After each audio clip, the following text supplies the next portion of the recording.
And I will just say that I was actually thrilled to be caught in traffic this morning coming into the high school as we had athletes and band folks coming in, and it's good to see kids around the building and in the building having fun in their respective activities. And we'll talk a little bit more about that next week, but it was it started to feel like school again, which is for those of us in education, that's what it's all about. So thank you. I look to Mr. Crater for many thanks in making that happen. So with that, I'll turn it back to you, Mr. Halloran.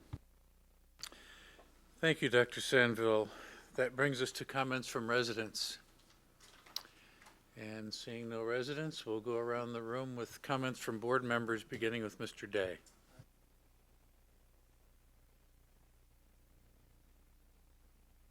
And Mr. Lindner is participating by phone. He's on the way. Any comments, Mr. Lindner? No.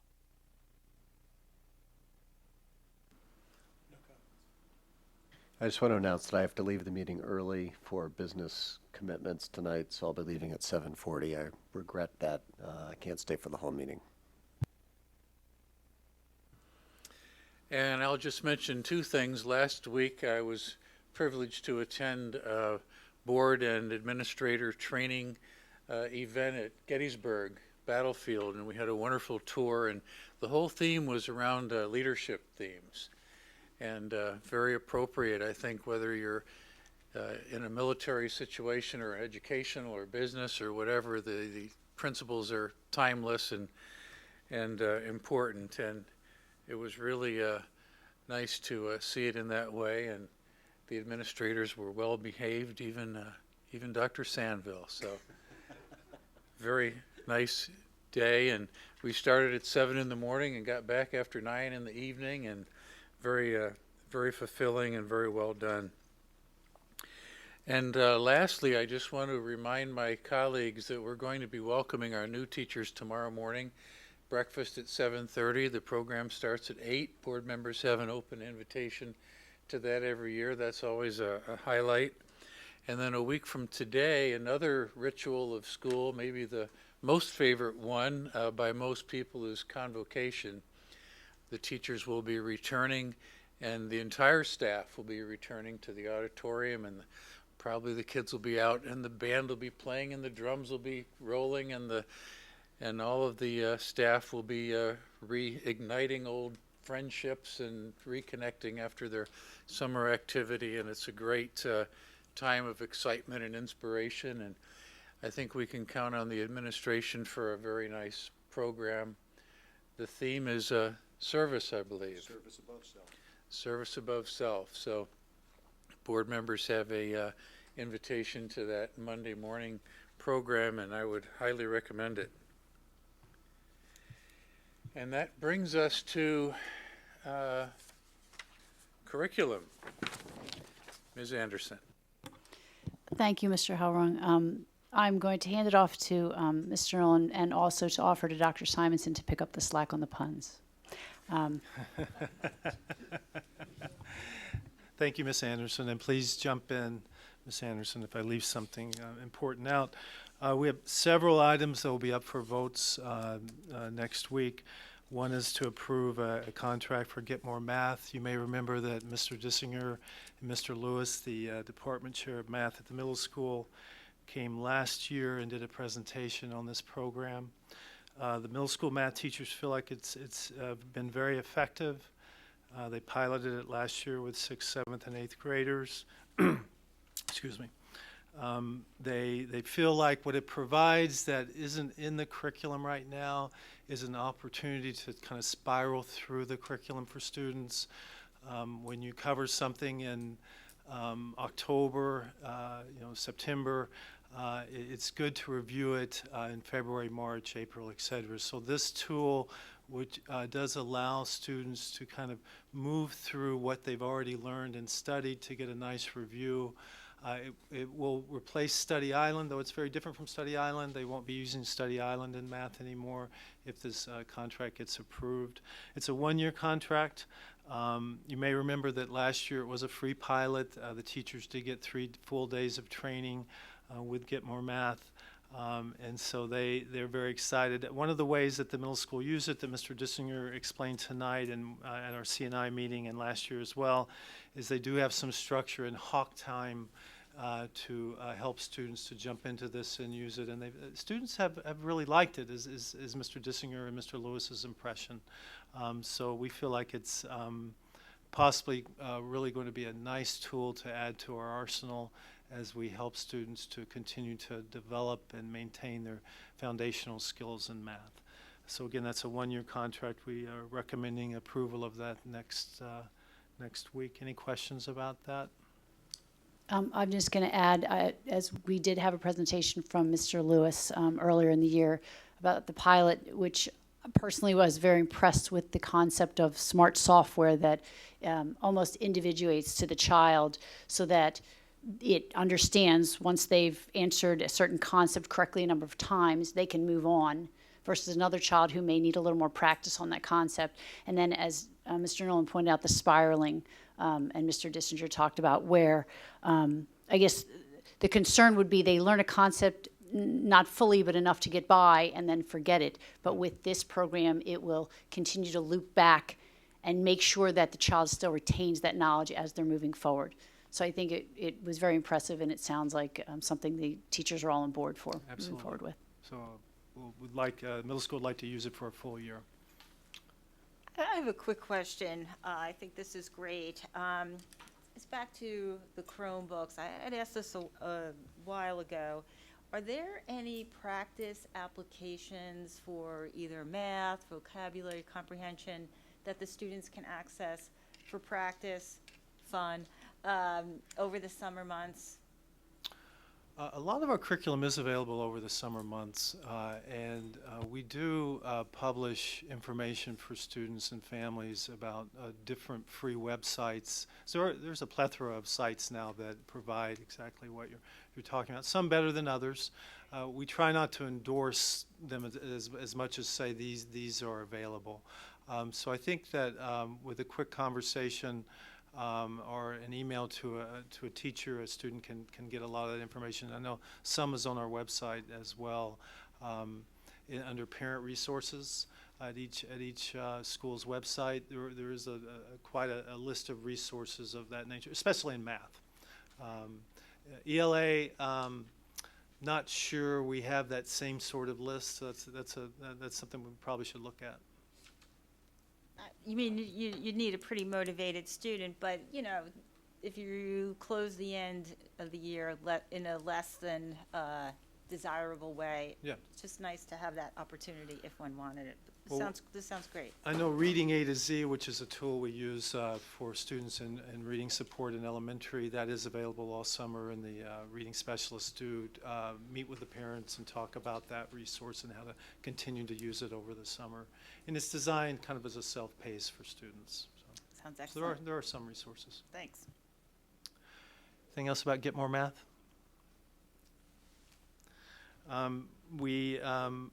Yes, I'm sorry. I was just going to say, moving on to field trips. Go ahead, Mr. Great. Nolan. The potential field trip list, I think the board has seen this before. These are trips that we don't take them all, as you know, but we may take them. And field trips, we do require that we get board approval for field trips. So this allows us to efficiently run our programs during the school year. If there is a field trip that comes up that we have not taken before and haven't gotten board approval, and it fits with the spirit of these types of trips, we do approve it and then get it on this list for the next year. A lot of these, with the exception of overnight trips, those we always bring for approval. You may notice a variety of names here, places. Some of these are related to just our regular field trips that a fourth grade class or second grade class may take. Also speech and debate. They go to a variety of places. And then our life skills students go to a variety of places as well. So this captures a lot of different programs and a lot of different interests. Any questions about the field trip list? Okay. Speaking of field trips, We do have a new one, middle school students. Leah Masteller, a Spanish teacher, wants to take students to New York to engage in learning about the Spanish culture, the kind of Spanish Harlem, learn about Spanish culture, opportunity to speak Spanish with native speakers, listen to Spanish. They're going to go to a play in Spanish. They're also going to do some sightseeing. They'll go on a trip around the Statue of Liberty. They'll do some other things like that. I'm sure they are going to Times Square. Nice thing about this trip is it is a Saturday to Sunday, so no miss school in late March. It is around $400 to $550. I know that Leah Masteller will work with the students for fundraising, and certainly if there's a student who needs help, we'll find a way. Leah wasn't able to be here today, but certainly Steve Dissinger presented this, but certainly is available for additional questions if needed through email. Leah has used Kinnett for this to some degree. I know she's taken students to different events in Kinnett in regards to the culture, Spanish culture, etc. So she is constantly looking for experiences that help our students to understand culture and language. We see this as a positive trip. We are asking that an administrator go on this trip as well. I know Mr. Dissinger probably will go, or Jess Nauer. So we are recommending this trip. It is volunteer optional. Students do not have to go, obviously. No miss school. And I'll just add, it was discussed earlier in CNI, the value of not just the language immersion on a trip like this, but the cultural immersion, where they're dancing and going to see shows, things like that, as with the Quebec trip as well. Yeah. So that was brought up. What are the minimum or maximum numbers that this trip could accommodate? That's a great question. Let me look right here. I believe that she's hoping if there's 25, I'd say she's looking for 20 to 25 as a minimum number. If we got 20, we'd probably be able to make it work better to have 25. My bet is we'll get that. A lot of students take Spanish at the middle school. It is open to 8th graders. She has in the paperwork stated that if they don't get enough, that they'll open it up to 7th graders. I did mention at CNI that trips like this, and the Quebec trip is next, that the experience itself is fantastic. It does build some teamwork and resiliency on the part of students. Going on the Costa Rica trip, we had a great group of students from here and great group of students down there as well. Our students certainly had to be very resilient, in regards to, some of the things that came up, and they were fantastic. You do learn a lot, so I think that, these trips, right time, right place, right student can be a great learning experience for our kids. And that brings us to the Quebec trip. Actually, just Yeah. for this and Quebec, the point is probably appropriate for both. I think $500 for a weekend is a lot of money for a lot of families. Yeah. And so I think, I'm in favor of this, by the way. I think it is a fantastic opportunity for our students, but I also think it's equally important that we be mindful and proactive in ensuring that to the extent that we can fundraise to help offset some of the costs in general, Yeah. we do so, and then find ways, create a plan to discreetly offer financial assistance to those families that need it. And I trust that we will do that, but I'd just like to remind us that that's going to be really important, because I would hate to see students excluded on the basis of financial hardship when we have the opportunity to help them out. Yeah. Thank you, Mr. Day. Well we- spoken. I agree with that, and that was in fact the point of discussion earlier. Given Mr. Sage's timing here, can we just cut C&I think, here, and we'll go right to technology, Yeah, so that's you great. guys can Yep. do your bit. All right, we'll turn it over to Mr. Webb. All right. We'll go general updates first, Ryan. I think it's 5-1. Or, sorry, it's 5-3. There we go. So let's go to the first one, which I think is general updates. I think it's the PDF behind that. Yeah, it's all right.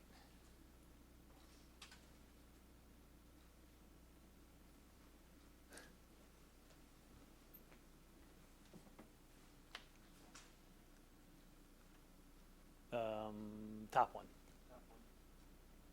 There we go. Right. Expand a little bit.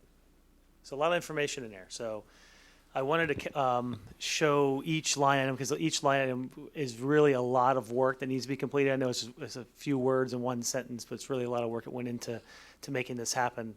What's great about Summer for Technology is we have the ability to do a lot of work, upgrades, much needed items we try not to do during the school year.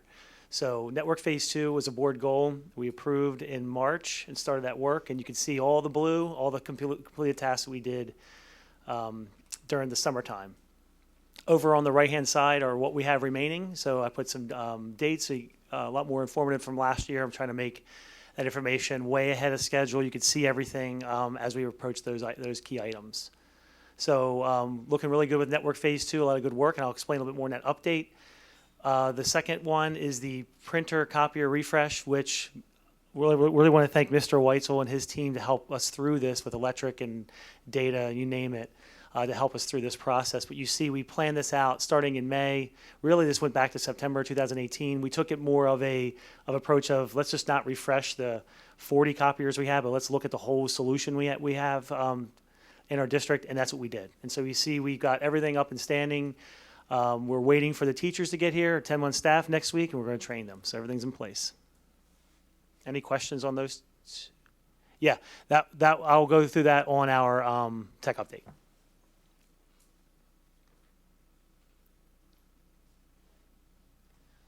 All right. We had a really successful, busy summer. We're at 95% of all those summer projects at this time where we stand. Network Phase 2 is off to a fantastic, great start. Our Chromebook rollout for Technology Initiative Program has been completed. Our project's in line with the 3-year technology plan, all the things we did over the summer.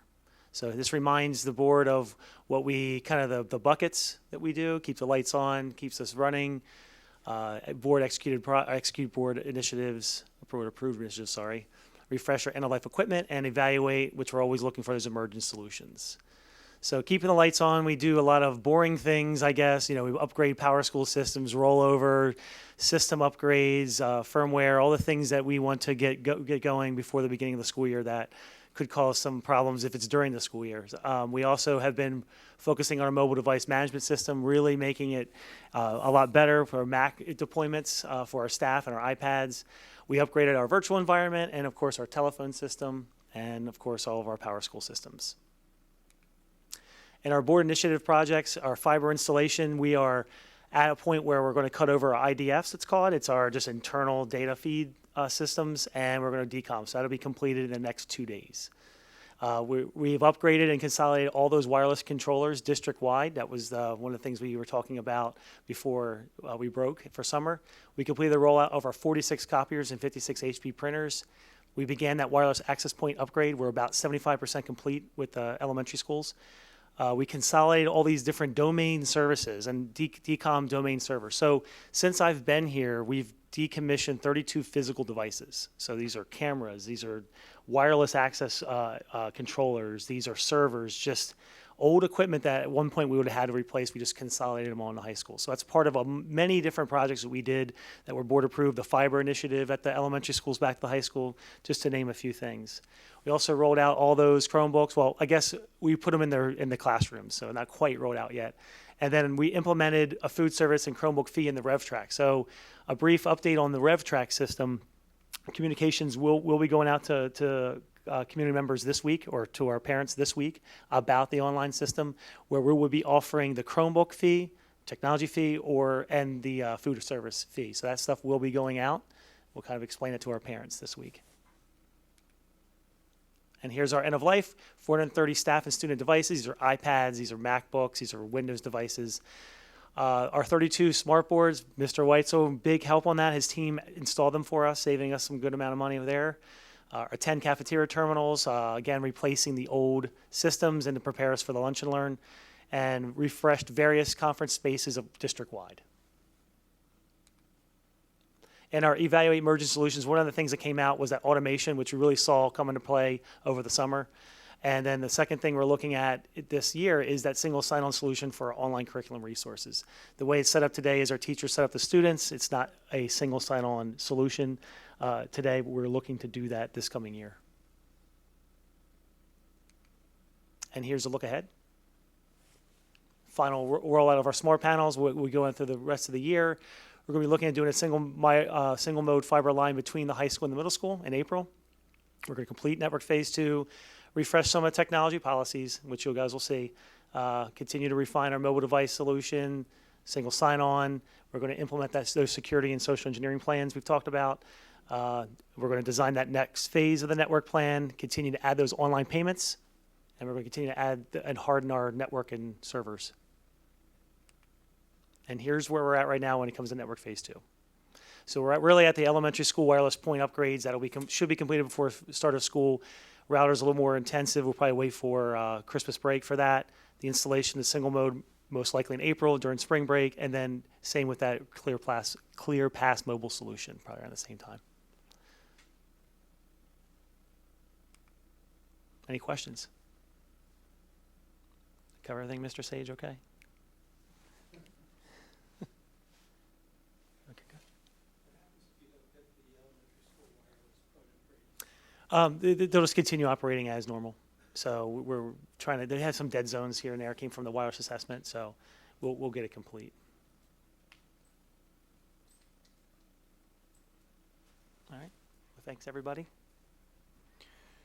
Anything you want to say about the other 2 agenda items that were discussed at executive session? I could. I could speak a little bit on that. So we did talk about security response container with CDW, which just helps us in the event of a security issue. And then our social engineering plan came out of that social engineering phase 2 of that security assessment, and just going to provide us that security training for our employees, which we don't have today. I could expand if you like, but keep it as brief as possible. Okay. Okay. All right, thank you, Mr. Webb. Mr. Halloran, that concludes technology. Thank you, Mr. Sage. Back to Mr. Nolan and Ms. Anderson. So did we cover the Quebec trip? I don't think, I think that's that's where we are. next, yes. Okay. So the Quebec trip is the trip that you've seen many times before. It is over President's Day weekend this year, as compared in the past, it's been MLK. Part of the reason for, or the reason for changing it is that it will allow students and teachers, et cetera, to participate in the day of service. So they feel like the President's Day weekend is just better timing for things that are going on at the school. Otherwise, everything's about the same. They miss one day of school. They do travel at night. It's been a very successful trip. The teachers do a fantastic job. And we've always heard great reports from the students about the impact of this trip on them. So I don't know if there's any questions about the trip. And certainly Mr. Day's comments about fundraising and helping where we can is really taken to heart and very important. Okay, next up, would you like to talk briefly about the curriculum cycle?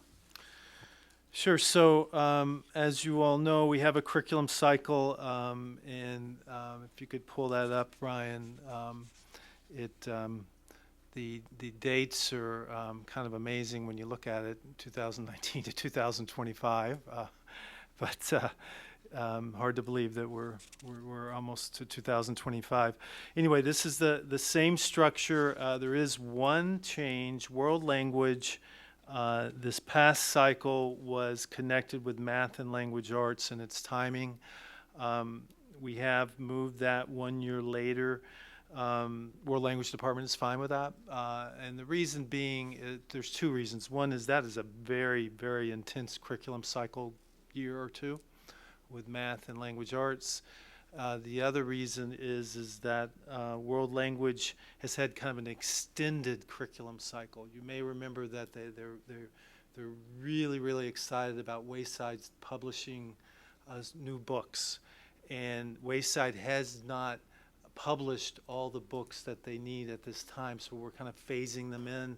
So we continue to support them in curriculum writing, etc. You've approved books, and so really. Having that be 21-22 really won't even be good timing for them. They will have just, a year or 2 ahead of time finished the phase in. So it makes a lot of sense for their work. as well as just how we have our different content areas placed together. So that's the one change. And this will be up for a board vote next week. And I would just add that Mr. Helrung, Mrs. Daniels, and I have been involved with Curriculum Council for some time, and yeah, I personally think it's a very good format. And I said this earlier, the way that you run this cycle. That's all. Thank you, Ms. Anderson, and certainly Mr. Hoffman's doing a great job facilitating all of this and with our principals and other supports. If no questions, I guess we'll move on to talk about the blended learning. Yeah, so this could be a lengthy discussion. I don't want to read over the decision brief. I just will make one point, and that is that in carefully talking with the institutions that provided us proposals, we do feel like the IU is the best proposal. Not only is it the least expensive, it also provides for the most flexibility, and it will permit us to, I feel, be a closer partner to the provider in case we need to go in a slightly different direction and not purchase just kind of like a standard module as the other companies were offering. The people providing the training, we did meet with them and basically interviewed them, and we are very excited about their skill set and their ability to deliver a good product. But again, we'll be at the table with them and help them in regards to if there needs to be tweaks. You may remember that we talked in the original proposal that though we have a lot of expertise in our high school with technology and the tools for flipped classroom and online learning, we don't feel like we have enough to have someone provide this level of training to our staff to ensure that our teachers will be ready to deliver a blended course in 2021. With this, we do feel like we will be ready. I'm So sorry, anyway- just a quick one if you Yeah. don't mind. Does our whole community understand what blended learning is? Is it worth just defining it? I doubt it. Basically, we're looking at our same curriculum and the format that we are proposing, though there could be some adjustments to that based on the course, but we are proposing a 3-day brick and mortar and then 3-day kind of a flipped classroom. So a student, if I'm a student and I'm taking AP Biology as one of the courses we're looking at offering, on my schedule, I would be scheduled for 3 days, ACE, let's say 6-day cycle with my teacher. The other 3 days be scheduled in a study hall or maybe another designated area. As we move through Lunch and Learn this year, we may find that the following year, 2021, for these blended classrooms, there may be designated areas where you can be when you have time when it's kind of the flip part. So at that time, when you're not meeting face-to-face with a teacher, there can be a variety of tasks. And I think all of you are familiar with the flipped classroom philosophy. Could be that you're studying videos that the teacher has provided you in regards to specific concepts. Could be that you're doing some research in regards to content that's coming. It could be that you're basically reviewing what the teacher covered, a variety of things.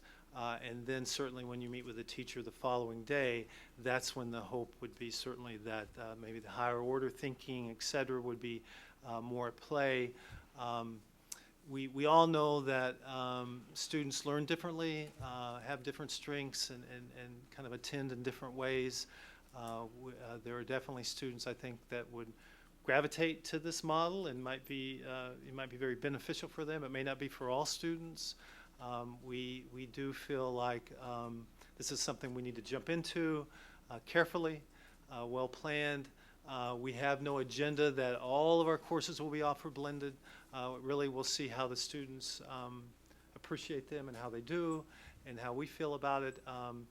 The other a couple of things about it is that with this technology training that's involved in this process, we do feel like this will benefit the whole high school. Any kind of high-powered, valued training that teachers receive, whether it be a small cohort or a bigger group, it does have a way of getting out to the other teachers. Things that work well, people talk about, want to try.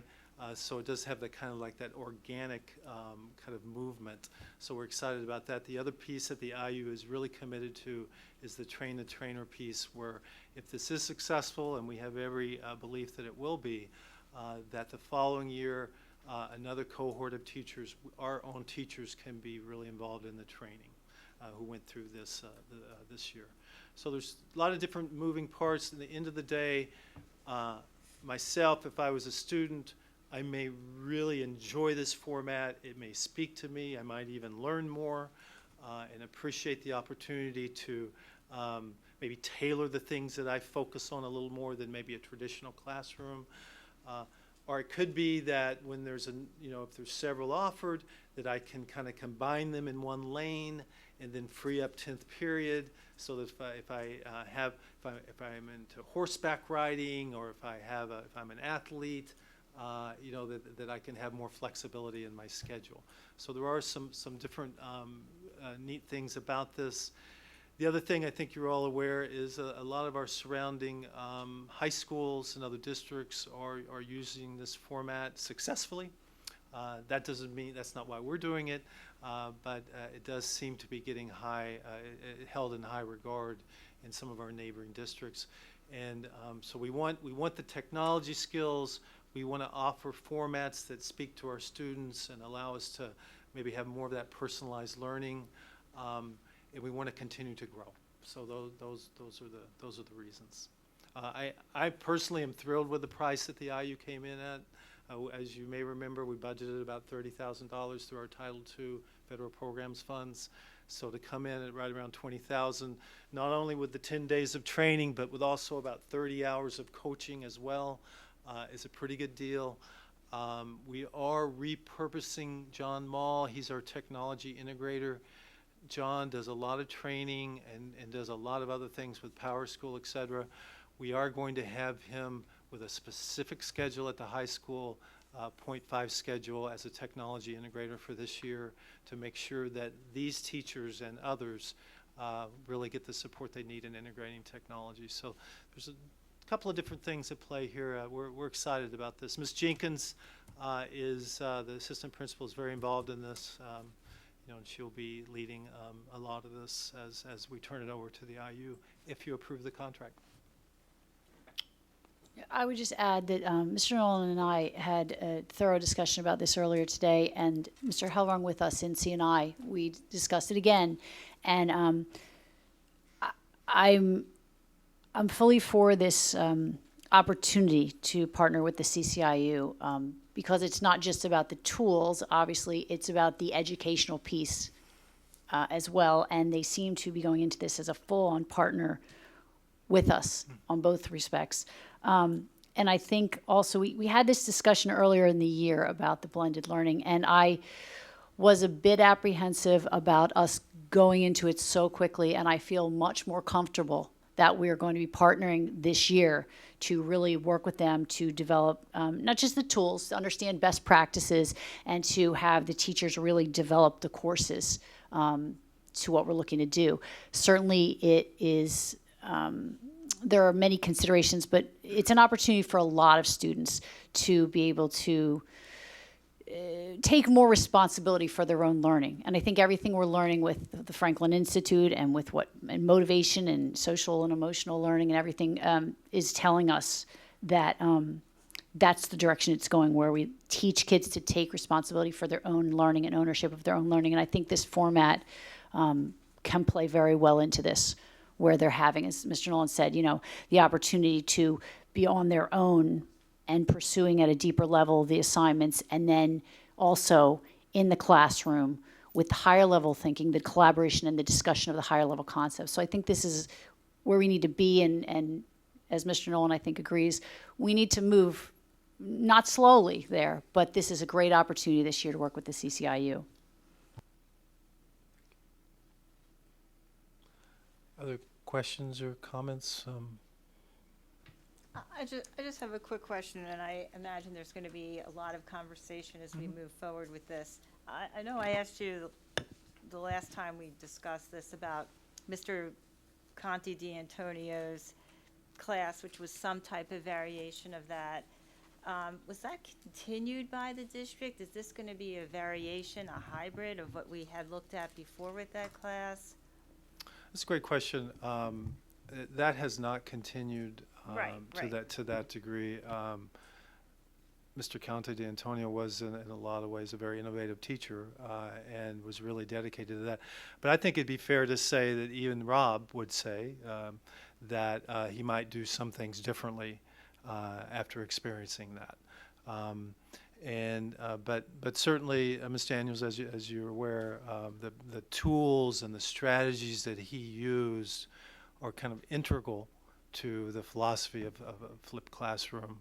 But there is a learning curve for teachers on how to effectively implement it, and that's why I think with Ms. Anderson's comments, we feel good about taking this year so that our teachers really understand well what best practices are, how you maintain that rigor, how you're able to differentiate and personalize the instruction. We did talk about at CNI that we have some teachers on this committee who have a lot of experience with online learning and how to go about it. They've done it. They've taught it in cyber charter schools. So our committee, and then several who have done some flipped classroom-like things occasionally. So we do bring a committee to the table that is, so they've got some experience, and so I think it'll move quickly. Just one last question, and I'm looking at the time. So would it be fair to request that when we talk about this further, that we could get some real data from the schools that have employed this approach in terms of like students' grades and the classroom grades and the subject grades and such, before they implement? I certainly would hope that they are either the same or greater, which would be the best, before we start moving in this direction, which I totally see the benefits. I just would not want our students to suffer any kind of, suffer is so dramatic, I'm sorry. We don't want anyone to suffer. I would like only to see academic growth and academic interest in the subject matter. That would be what I would. I'm not sure they'll share grades with us, but well, academic growth, academic interest. We did. The Downingtown technology director came and spoke to our committee. Her name escapes me at the moment. She's very. I don't know if she's not the tech director. She's in charge of their online learning. And she spent about 3 hours with us, and then a teacher from Downingtown Skyped with us with her as well at another time, and we did talk about that, and they assured us that the grades have been maintained, if not improved, in the blended courses. I mean, we can see if we can get some more hard data. I could certainly ask. And Garnet is doing some of this as well, as you know, in Westchester, so maybe we can get some more information. We with the Future Ready PA Index, right. We're going to have a lot of data on high schools and how high schools are performing related to Keystone and other things. So that's something we can, of course, always look at. Forgive me for using the word grades. Very short-sighted. It would really be academic growth, academic interest. Mm-hmm. And it would be great if this flexibility in the learning approach could maybe engage the students in the middle. Again, as I think we've spoken for years, that maybe aren't as engaged for whatever reason. Yeah. So anyway, that's a good point. And I look forward to it. Downtown did make that point that don't assume it's just for your AP students. A lot of different students gravitate to this and do well. Other questions? And do you just want to talk briefly about the summer curriculum work? Well, I think you can see all the different work, and I think the point to make, just like all of our summers, is our teachers are very busy.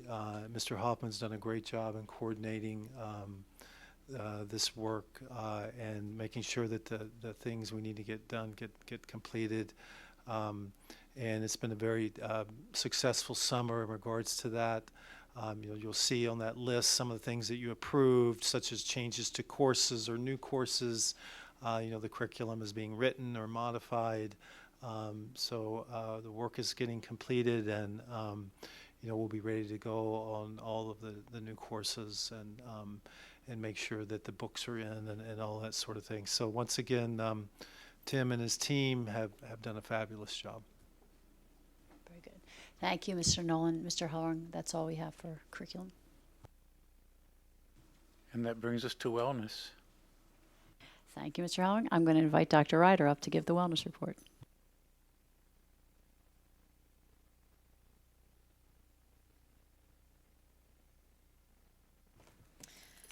Thank you, Ms. Anderson. I have just a few things to update the board on. It was a great summer for us, and in wellness, we're continuing to move ahead with several of the initiatives that are either wrapping up last year's board goals or starting this year's board goals. So one of the goals that we had a lot of discussion around at near the end of last school year was related to the UPenn Consortium for Mental Health and Optimal Development, and we'll actually be starting our meetings with the University of Pennsylvania and the cohort of committee members that includes 2 administrators, a special education teacher, a school counselor, a school psychologist, and a school social worker. Our first meeting with the University of Pennsylvania will actually be here later this week, and then we'll be touring down to the University of Pennsylvania later in the month. I don't want to steal too much from later in the agenda, but wellness is continuing to partner with communications and athletics about changing the game. And I know there will be more to come, so that's all I'll say in the wellness update. But just a reminder, September 23rd should be on your calendars. And if it's not, please make sure to add it. One of the board goals that we had last year. Sorry, I could have gone in more detail, but I didn't want to steal thunder on that one. Yes, that's when John O'Sullivan is coming out. One of the board goals that we had last year in wellness was looking into a way to collect data related to our Franklin Institute partnership.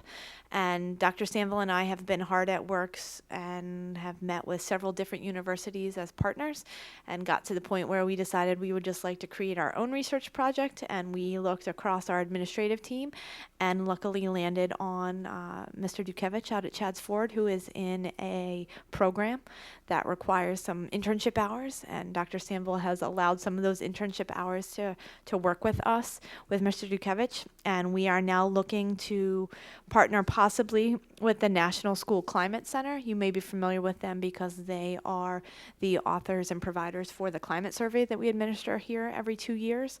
And we are looking at 2 sort of different paths that we can take with them. One, to add additional information to our climate survey and gather data about how the Franklin Institute is impacting our students in the targeted areas that the Franklin Institute outlined. Or we are also looking to possibly create a specific survey and partnering with other districts that the Franklin Institute has been working with for several years, which would give us more valid and reliable data, but does take a little bit more time and energy. So we have had preliminary discussions and we'll keep you updated on that, but this is one of those goals that will likely be years in the making because our training of staff and teachers and the impact that they have on students has been years in the making and will hopefully last for years to come.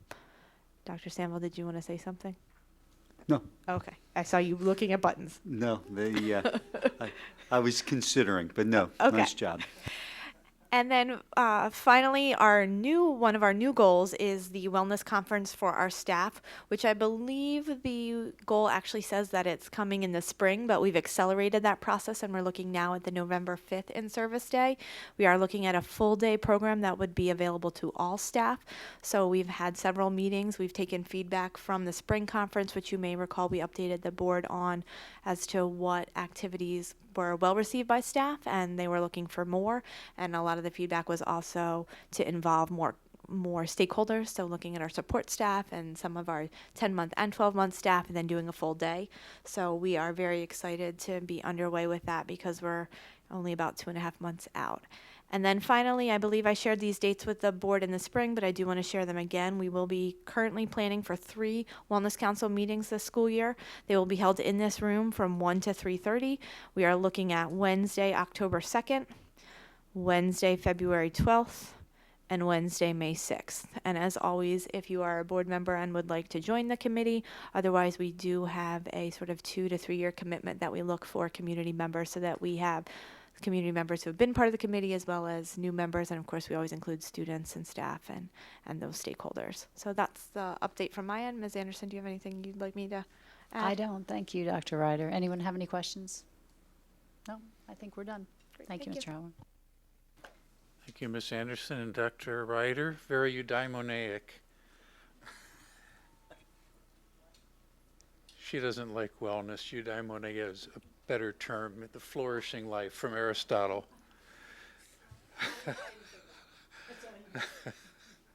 Mr. Lindner.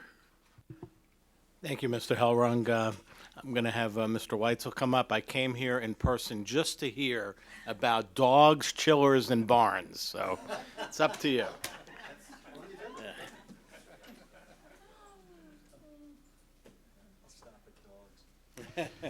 Thank you, Mr. Lindner.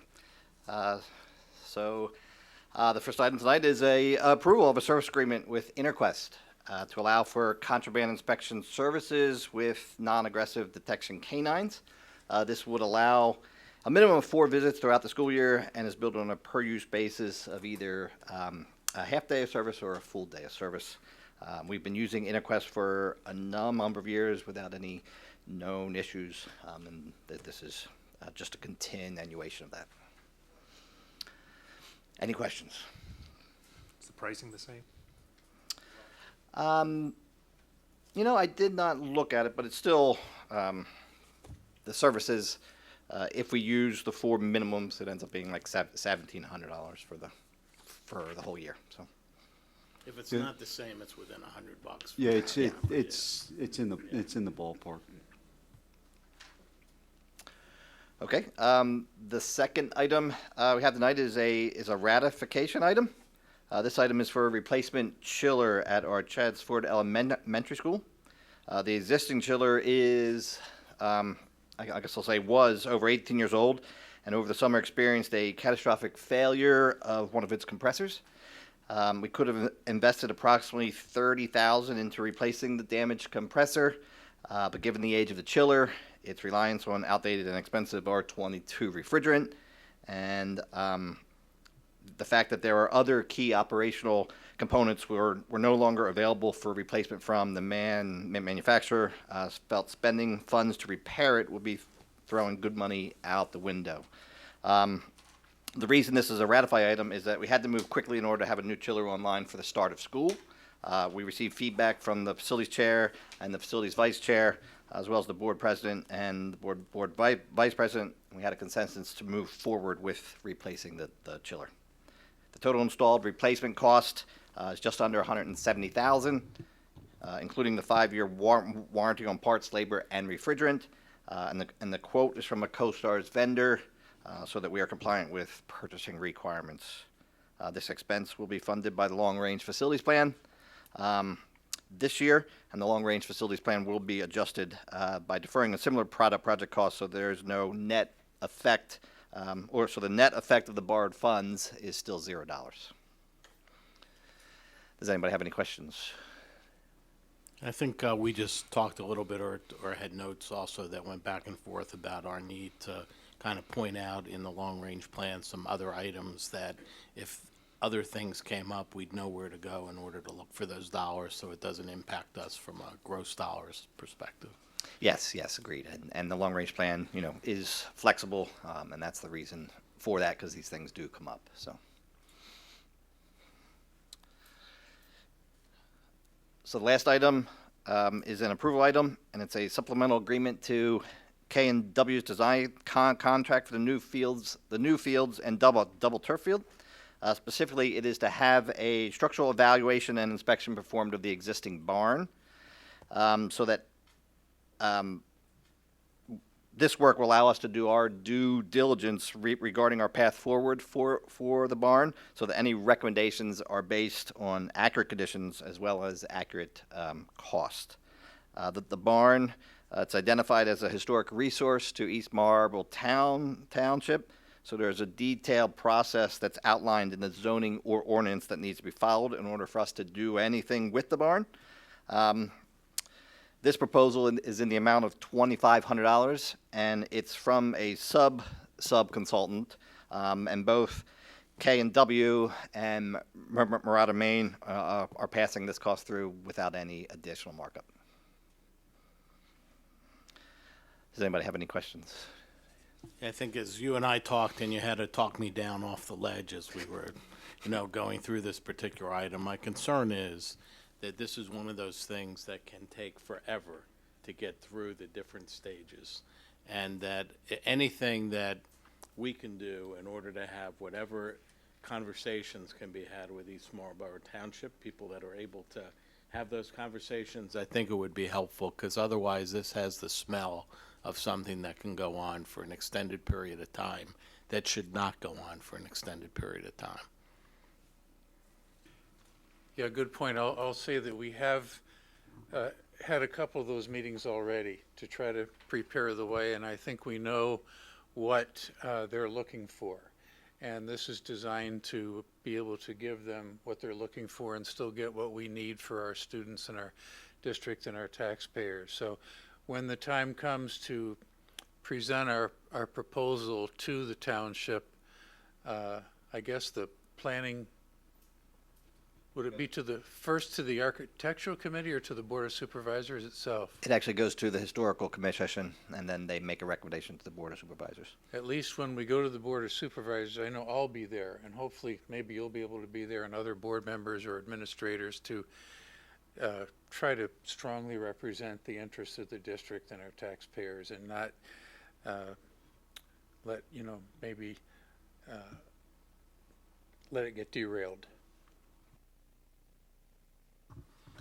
And to refresh our memory, we were on a path to have it destroyed by some firm that was going to haul away all the wood, but then the Historic Commission put a stop to it, and now we've got to go through this process to get it back on track to destroy? Correct. Okay. That's correct. Because at the time, we didn't realize it was a historical barn? The barn isn't necessarily historical, but it's in a historical district. But at the time, we thought it was unsafe and represented a safety hazard to anyone who went in it. That position hasn't changed. Yeah. Have we emptied it out? Because at one point, all the after-prom stuff used to be stored there. The only thing that's stored there now is some goals for the fields that are there. And bats. No, and bats. And mice. And mice and birds. And the after prom is in a trailer out on the UE property. So can I just ask a question? So just for my understanding, this path is really to assess the situation to take it down, not to restore it. I just missed that part. Yes, this path is going to provide the documentation and the information that we believe, with meetings with the historic, a couple people of the Historic Commission as well as the township, it's going to provide the true kind of cost of different options, so that we can show, A or B, that's how much this is going to cost, and it's not something that, perhaps So the school district should be investing in. Theoretically, restoration might be one of those options. Yeah, that's the point. There could be a strong contingency in the community, The though, architectural committee Yeah. and possibly some on the Township Board of Commissioners would like to see the barn renovated, at least at its core. There's only about a quarter of it is original, and the rest has been expanded over the years. They would like to see that rebuilt and reused. And I don't think we're going to be successful with our whatever we want to do without at least considering that. So that's the point here. We're going to find out what would that entail, how could we use it, what purposes could it serve, how much would it cost, and so on. And then after we get that information, it'll be more clear what our best path is. Is that feasible or not feasible? Which way should we go? So this kind of opens the door to doing the kind of due diligence that we've been asked to do. And I think if we go forth with a plan without doing our due diligence, we're gonna be denied as we should be. So that's what this is about. So to Greg's point, even if they said, no, you can't take it down, someone has to restore it, et cetera, I just can't recall the plans. Would that interfere with the land that we are going to be using? So No, it's not, according to the current plan. that's Yeah, what we really envision it being on a separate track from the rest of the work. I think, unless I'm mistaken, there's no stomach in this community or on this board to fund any restoration. I think the issue is whether there may be East Marlborough Township or individuals might like to fund it. And I think this is to give them a feel for what that funding, would cost. And then hopefully everyone can then go home. We can go back to the place we wanted to go with Mr. Weitzel's predecessor, where I spent 2 afternoons walking around and seeing the bats that were inside, yes. Right, so I think we know the path. It's just we have to go through the steps, and it's important to go through the steps.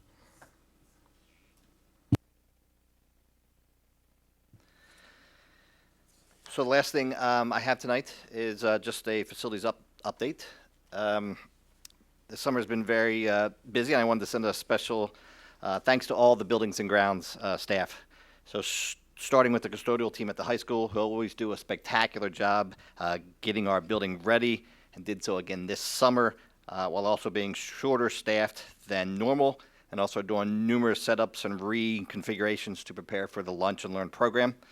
Our UE custodial team supported the ESY program while also deep cleaning the building, and has been busting it out to get ready for staff and students' return here. Our Pecopson custodial team worked the first 2 weeks of summer with no AC in the building because we were replacing the chiller there, and has been short-staffed 2 people this month, but the building is in great shape and ready to start back.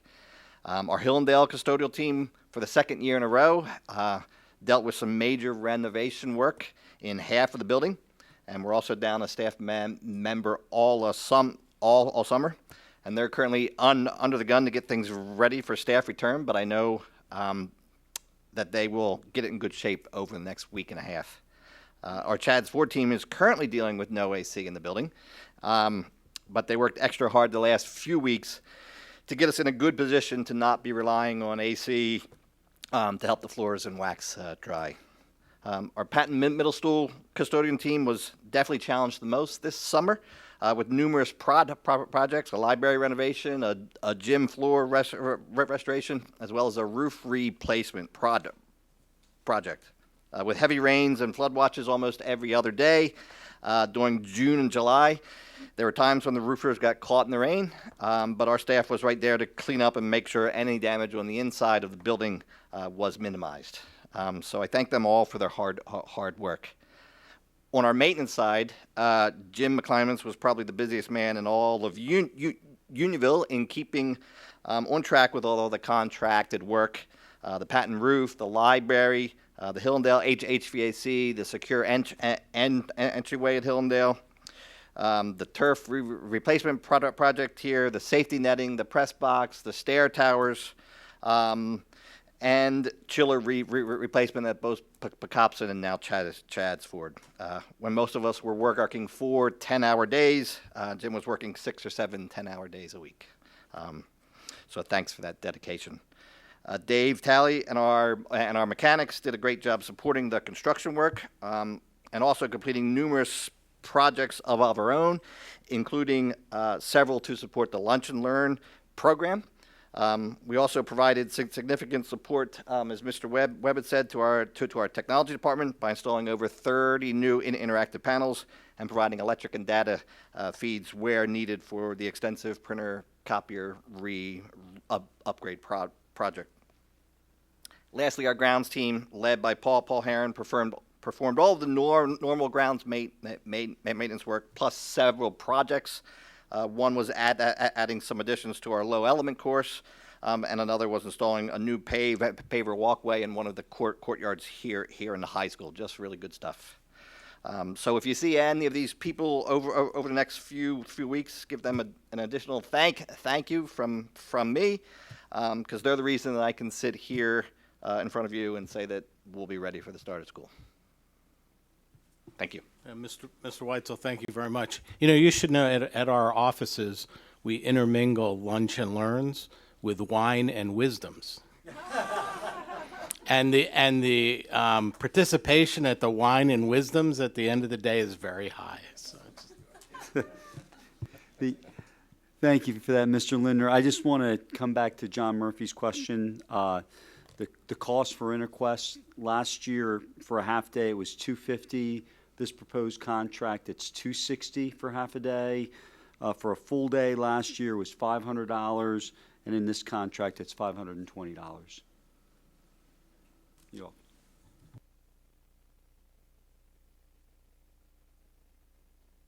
Thank you, Mr. Lindner.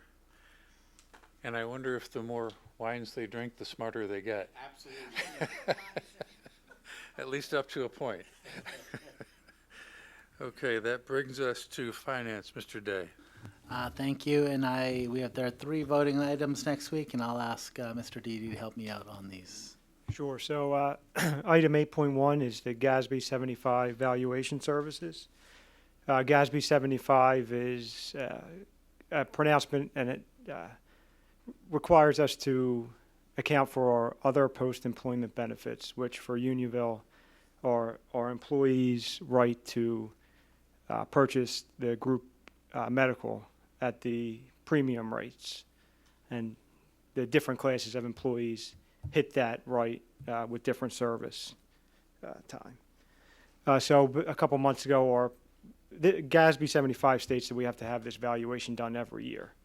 A couple months ago, our prior vendor, Willis Towers, told us that they were no longer providing that service. So we got 3 quotes, and the recommended vendor, the Retirement Advantage, is the cheapest of those 3 quotes, and it actually is a $2,400 decrease from what we were paying our prior vendor. It is a 2-year agreement. The cost of $6,400 actually does provide us with a full valuation 1 year and a roll forward of that full valuation the second year. And we'll have to have another 2-year agreement in 2 years. The Retirement Advantage does provide this service for 46 other school districts, and they were recommended by our audit firm. No questions. I'll move on to 8.2, which is Plan Con Part K for the 2019A refunding. So in order to continue to receive the rental service subsidy we get on our debt service payments for these bonds, we have to fill out Plan Con Part K because we had a refunding. PFM, our financial advisor, filled out Plan Con for us, Part K, and it needs board approval to be officially submitted to PDE. The amount we receive is pennies on the dollar, but we will no longer receive it if we don't file this. Any questions? All right. 8.3 is to ratify the Prescription Drug Administrative Services Agreement with Independence Blue Cross. It's a 3-year agreement that the district updates every 3 years. So this will take us from July 1st, 2019 to June 30th, 2022. It's through the Chester County Consortium, all the Chester County school districts. It was reviewed by legal counsel. There's really no changes from the prior 3-year agreement that ended June 30th, 2019.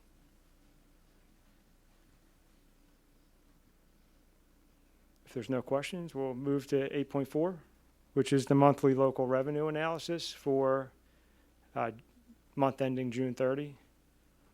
The real estate tax is the big one. We were at 100.3%. We collected 100.3% of budget, which is consistent with prior years. The next page, the interim taxes, were slightly down in 18-19. We collected just over $250,000. But that is consistent with 16-17. The next page down, transfer taxes. We collected 1.1 million, which is consistent with the prior 4 years and slightly under budget. The delinquent taxes, the last page. Again, we were consistent, just over $1 million with prior years. And the amount we liened in 18-19 was also consistent at $923,000. Any questions? Thank you. I'm shocked. I expected a much longer dialogue on the GASB 75 valuation. If you want me to, I can. No. I didn't think people would want I that. thought people were going to jump on that, like, oh, tell me how you do it. But I guess not. So, so with that, I think there are no other questions, incredibly, I will pass it back to you, Mr. Halloran. I think if Vic was here, there'd be some sort of Great Gatsby, something or other, yeah. And Mr. Day, perhaps you and Mr. Dady could have a little seminar in the back of the room after the meeting for any enthusiasts. And that brings us to personnel. Before we begin that, though, I need to announce that we did have our executive session personnel meeting just prior to this meeting, where we discussed personnel, legal, and other issues that are not appropriate for public meetings. Dr. Simonson. Thank you, Mr. Helbrung. At that executive session, we discussed most of the items on the under the personnel agenda for tonight, and most of them we will be voting on next week, but there are a few things that we need to take care of tonight to pave the way for district activities in the upcoming days. So therefore, I move we approve agenda items 9.3, 9.5, names 1 through 7, 9.6, names 1 through 17. Okay, we have a motion on the floor from Dr. Simonson, second Ms. Anderson. Any discussion? Hey, since I didn't want to make comments when I was on the phone, can I just make one comment about one of the employees that's here, just for the record? Lori Stewart was the counselor for all three of my children, and I couldn't imagine a more professional, helpful counselor. And to me, I know my youngest son would not be where he is today without the help that she provided. So I will reach out myself to say thank you to her. But it was, to me, that's she gets an A+ for dealing with all three of my children. So. You know what? That's really the bigger thing. She had to deal with me. That's correct. Can I just add one quick thing there, because I think it needs to be said. I also want to say the same thing about Lori Stewart, but what's even more amazing is she was not any of my 4 children's guidance counselor. And throughout the summer, there was questions or this or that, and the way she, sat down with each of my children, and they were not in her specific group, was just extraordinary. And I know my children not only were grateful, but considered her a friend for life. So that was really cool. And she was very involved in shock. Great relationships with our students and parents.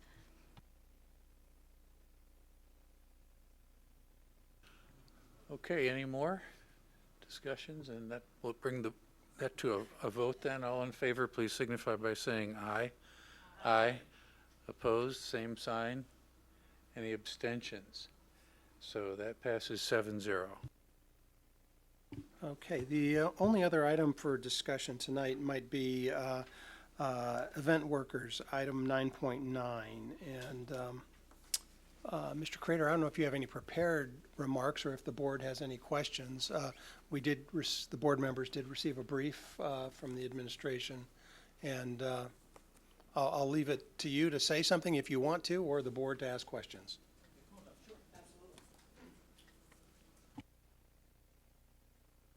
Thank you, Dr. Simonson. I will share a few remarks on event workers. This was a decision brief that I submitted to Mr. Nolan, and really the event worker rates have not been updated in at least 13 years. That's what Mrs. Garvey was able to dig deep and find that out. So we felt like there was a need to take a look at our event worker rates. We do have a variety of positions to help staff our after-school and evening sporting events, as well as weekend sporting events as well. And it's just really important that we have staff members working at these events who have a good rapport with kids and who provide excellent customer service as well. And so the proposal for the event worker rates for the upcoming school year at the middle school have not changed. However, at the high school, there is a proposal to make an adjustment, an increase to the game manager position and the event worker position as well. And I felt like the the time and the hours and the responsibility that the high school puts in versus the middle school. The increase in pay will reflect the additional hours and responsibility that those workers have. The game manager position, very much needed in the 7 through 12 model. We have a lot going on. We host approximately 450 games a year. Plus, we have away games, and sometimes I'm pulled in those directions, especially for playoffs. Additionally, banquets, board meetings, committees, et cetera. So it's that role is really integral to our program. Having somebody there who is a familiar face, again, somebody who can provide excellent customer service and assume the responsibility of the overall game, especially our evening events when we have student sections and ticket sales, et cetera. There is that added responsibility. I also want to mention, too, that with all of our event workers, I've been working with Mr. Vogler on this, we plan to start implementing some sort of training process for our event workers to make sure that they understand the high expectations that we have. And I can tell you that just a few weeks ago, I met with Mr. Crossman and another gentleman named Mr. James, who supervise a lot of our events. And we did have a quasi-training. We talked about our athletic values. That's something that is going to be shared with all of our event workers as well, as you see on your desk here. So so that position is very important. Additionally, we just want to make sure that, like I mentioned before, that our events are staffed appropriately, properly, with folks who have a rapport with students and provide excellent customer service. And I believe that this proposal will help us achieve our goals. Thank you, Mr. Crater. Does the board have any questions on that? I have a couple of questions. It should not be seen as me objecting to what I think is probably a modest proposal, but I was hoping that before we actually vote, well, first I was curious, are we having any specific difficulty getting these, getting these positions filled? That's a great question. I would say that right now we're hanging on by a thread. Right now for the upcoming fall season, we're not quite at 100%. But we're close, and what ends up happening is, we end up begging people at the last minute to come and work at these events, and a little depth to the roster would be nice, especially as we, continue to up the expectations for our people. Again, it's not questioning the nominal increase, it's just getting a little more information. Also, would you be able to give us approximately how many high school games and how many hours the event worker shift is? And if you want to get that to us before the next vote, that's fine. Yeah, absolutely. I can provide that for you. I can answer on the spot, though, right now that for a high school evening event, we do expect the game manager to be the first to arrive and last to leave. Somebody there to greet the visiting team, providing that customer service.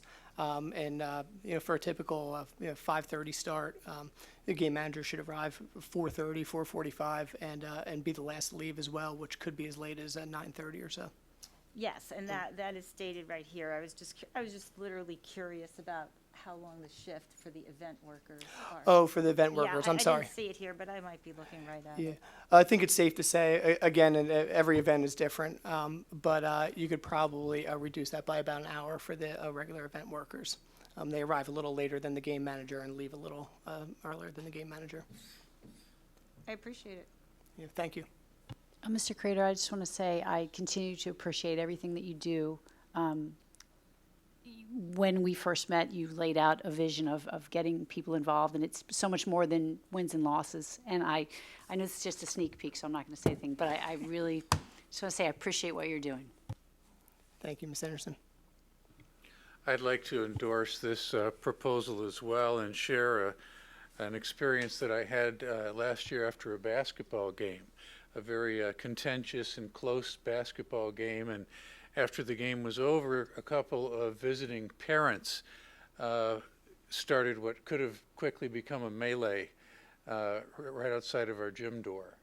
And luckily, Mr. Crater, and that potential melee was drawing students as well, parents on parents and then students as well. And Mr.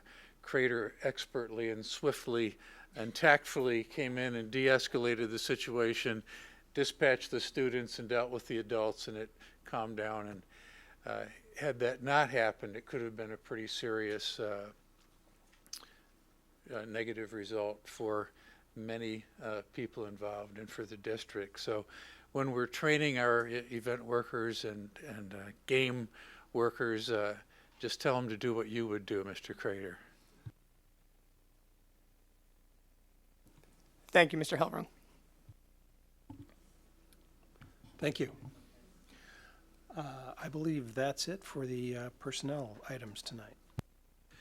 Thank you, Dr. Simonson. That brings us to communications, Mrs. Daniels. Thank you. I would like to call Ms. Fazio up to give a report and an update of communications. Thank you, Ms. Daniels. I just have a couple updates for the school board, and I first want to talk about what we've been doing and how we've been marketing Changing the Game, the community read that the communications department has partnered with the athletic department and Dr. Ryder with the wellness committee to promote this community read. So we started off by promoting it on our website. It's still featured on there in our rotating slides. And we did some media relations, sent out a press release where we got picked up by the Southern Chester County Weeklies. So there was a nice little story in there. And then we were also featured in Chadds Ford Neighbors. I'm not sure if you received this magazine, but it was a great article by a writer there, Rachel Brown. She interviewed Mr. Crater and Dr. Ryder, and I have a copy if you'd like to see it, but it's a nice little article. So some great coverage there. And it should be noted that this magazine reaches beyond our district. So I live in Westchester and Westchester School District, and I received this magazine. So I thought that was a really great reach with this story. We also created a Changing the Game website so that we can direct people to a helpful site, some resources with some more information. We have John O'Sullivan's TEDx talk featured on there. We also have links to where people can purchase the book and just a little information too. And this is under our wellness website, fittingly. We recently created a postcard. It's not a postcard that we're going to mail, but we call it a postcard because it's the size of a postcard, and I left one for each of you at your seat. These are going to be handed out at back to school nights. Focus has graciously offered to represent the Changing the Game initiative at back to school nights. There will be a table set up and a display at every back to school night promoting this event. We'll also have stacks of them available at each main office at the front desk, and we're going to distribute them to some local businesses and community groups to see if they'll put some in their front lobby or the YMCA at the desk there too. So we also created a poster that we're looking to hang in the lobbies of all the buildings, especially for back to school night.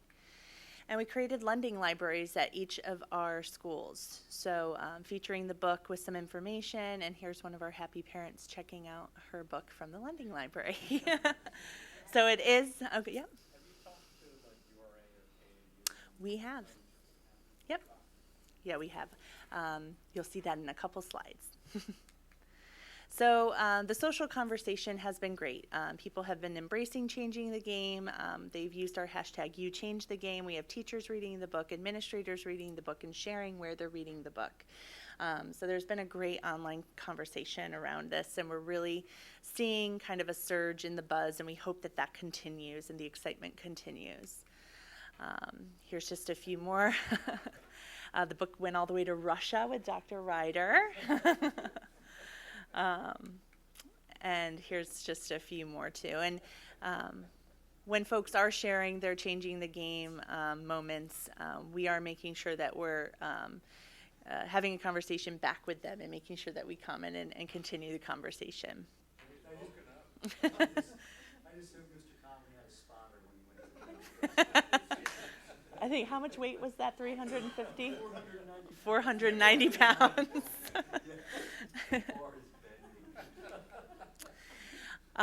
Let's not forget about Facebook. We're also having the conversation on Facebook with the hashtag #YouChangeTheGame. So a lot of great comments there as well. We're sharing quotes from the book, some anecdotes that we find while we're reading it. So I've highlighted a few. Some other administrators have highlighted a few, and we're sharing those on social media as well, just to kind of encourage interest. So what's next? We're continuing the conversation on social media. You changed the game. I've reached out to John O'Sullivan's public relations folks, and they've agreed to record some teaser videos for us to share with parents leading up to his visit. And partnering with Focus, some of the parents there are going to provide some 30-second book reviews so that we can share that on social media.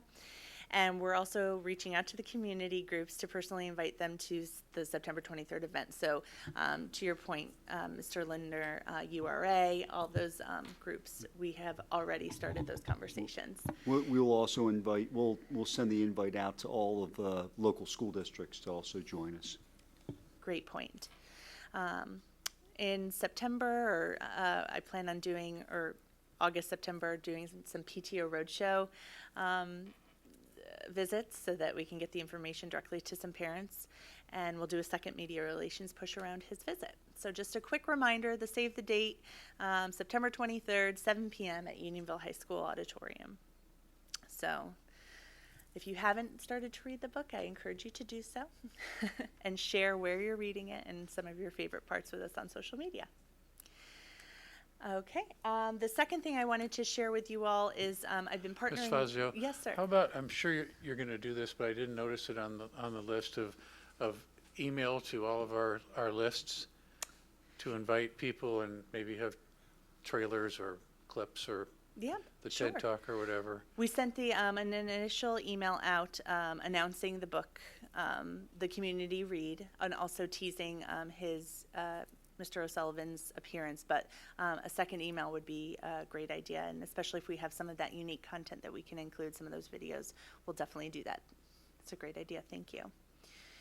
The second thing I wanted to just mention is I'm partnering with Lisa Durazio in the technology department, and we're really trying to streamline the way that parents are going to receive information for back to school. So we kind of found that they were inundated with emails leading up to that first day of school, as far as information from the nurses, information about fees and things like that. So we thought, and this was all kind of tacked onto their assignment letters that go out. So we took a look at the process and felt that the assignment letters really should just be the assignment letters, letters that are going to get emailed out, letting students know their schedule and their class assignments.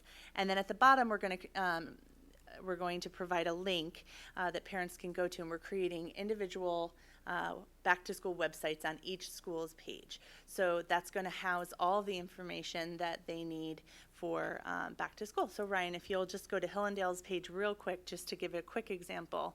If you scroll down, each page will have this quick back-to-school information button. And a lot of the general information that applies to all students of that school will be at the top.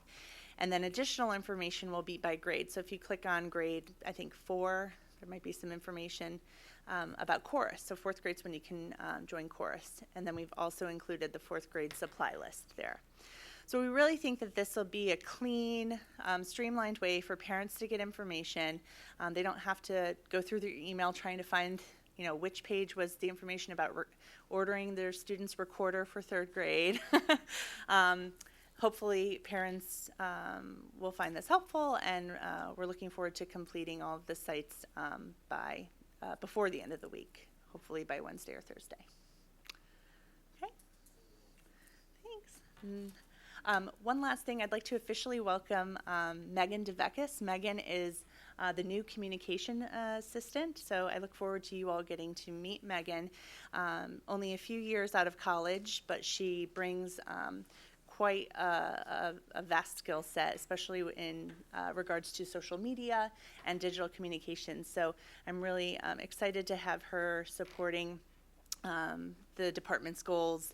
And speaking about that, we'll be presenting, just a quick teaser for next month, we'll be presenting a comprehensive communication plan to you all next month. So I really look forward to presenting that. That's all I have. Any questions or? Well, thank you so much. A lot of great ideas. And that concludes communication. Great, thank you, Mrs. Daniels. On to legislation, Mr. Murphy. Policy.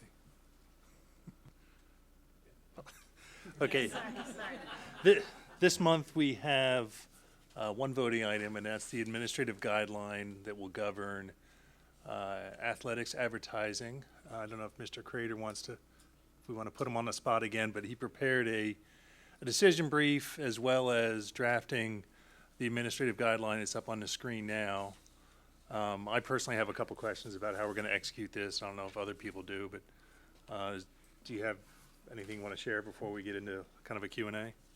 Sure. Thank you, Mr. Murphy. So, as you saw in the decision brief, it states that we recognize the value of our community relations and those who support our booster clubs and our program with their stadium advertising, and there's also advertising out there at the baseball field as well.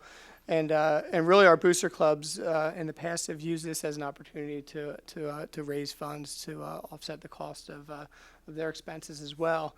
And so, when I came on board here a few years ago, I think one of the goals was to kind of associate some policy or some guidelines with this. I think it was it was like an organized free for all, I guess, if that makes any sense. But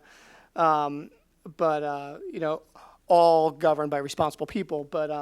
But just to have a little more governance here and some guidelines associated with this. And so this is what we came up with. I worked with folks from the quarterback club and the Diamond Club, baseball boosters.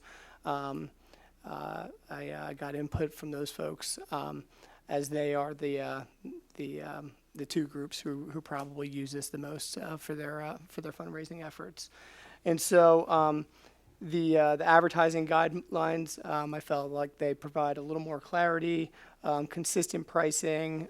It outlines the manufacturing material and the size so that it looks good when it's out there, and that those signs that are up there stay up there, and it's not a burden for the grounds crew to have to manage and maintain those signs as well. And it also ensures that there's valid contracts in place for our sponsors, and that's all part of these guidelines. But at the end of the day, we feel like this is fair, and it benefits our booster clubs and also our community partners.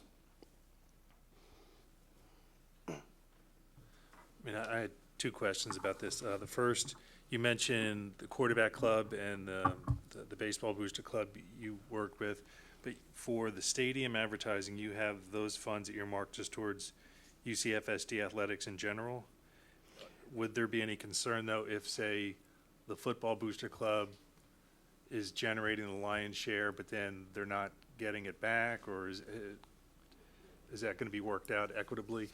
So for the for the scoreboard and the press box, that's UCFSD athletics, and the whole idea there was that we would sell the advertising space, but then use that money when we need a press box or when we need a new scoreboard, and that's the plan for the use of those funds. On the stadium fencing, that is open and available to all booster clubs, and that's on the second page of the administrative guideline here. It says stadium fence, sports and band booster clubs, and so those who are up there now will be grandfathered in, but any booster club, including the band, who wants to sell a spot, there are open slots right now, plenty of them really, and so that's not just for the quarterback club.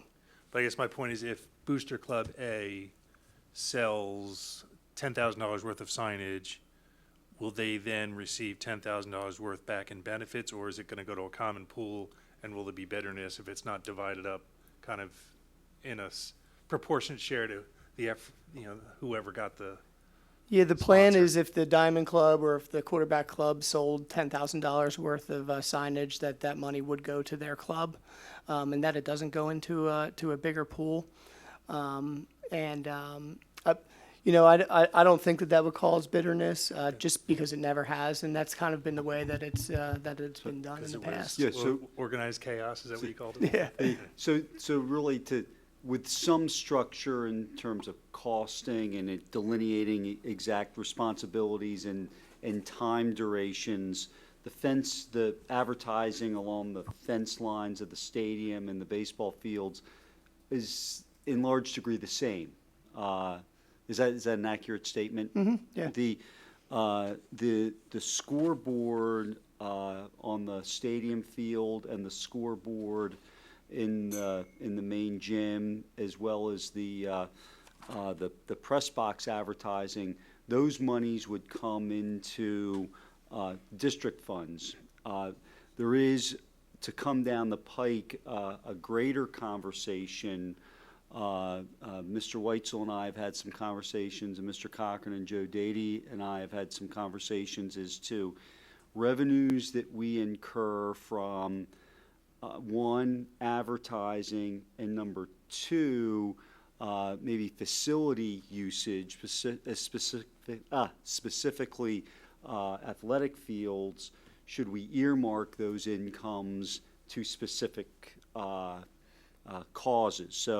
So should athletic advertising go back directly to the athletic department? And that's something that we're talking about internally that's going to come to the board later in this year, but that's on our radar. I don't know if that answers your question, but we're having those same discussions internally right now. It just sounds like it's already been thought through to make sure it's equitably distributed based on the folks that go and gather the sponsorships. That's exactly right. And then my other question was just about how does this relate to Unionville Sports Council? Can a sponsor choose to flow the money through there for tax deductibility purposes, or does it have to be straight to the district, or how would those funds get mingled?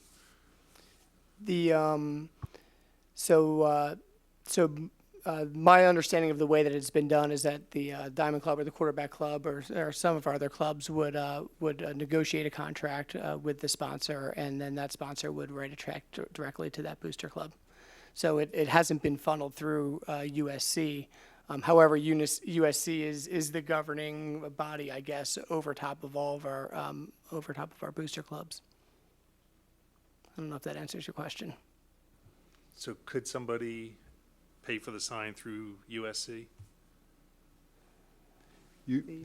Well, some of our booster clubs are 501c3s and some are not. And the ones that are not get their 501c3 status through USC. Through USC.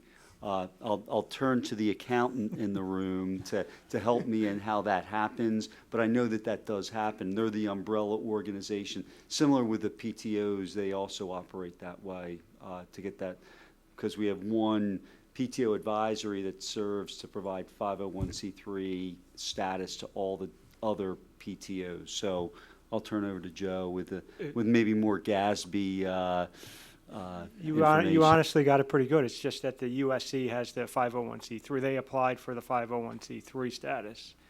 And any booster club that's affiliated with the district that doesn't have their own works with USC. Same thing with the PTOs. We have an umbrella PTO that covers at least 4 of the schools, and then I believe now there are 2 schools that have their own PTOs that have their own 501c3s. So if the Quarterbacks Club or any other booster goes out and gets the advertisement, the funds do go directly to them or to the USC if they don't have their own 501c3. So that means if it's a donation or something along those lines, then there is, regardless, you get one way or the other, you get that the portion that's tax deductible is still tax deductible. So this does not stop any tax deductibility of people that wanted to contribute to Unionville Athletics? Yeah, that's correct. And Mr. Murphy, just to go back to your first question, so although the booster clubs who sell these keep their own piece of the pie, there are plenty of opportunities and openings up there on the stadium fence as well as the baseball fence as well for those who would want to take part in a fundraiser like this. In regards to the scoreboards and press box, the press box stadium, the press box the main stadium behind the high school, the main gym, the Patton gym, and so on, baseball, softball, those scoreboards and that press box, are revenues from advertising there meant to go to the district or to any particular booster club? I can't understand from the wording here. It says shall be allocated as follows, but it doesn't say where the money goes or who that's reserved for. The district. So maybe we should say that it doesn't say that I see. I think the way he has it written with the hyphen, athletics, versus the fence goes to baseball. Oh, softball. okay. So when it says hyphen UCFSD athletics, it means UCFSD athletic gets all those advertising funds. That's correct. Okay, I understand.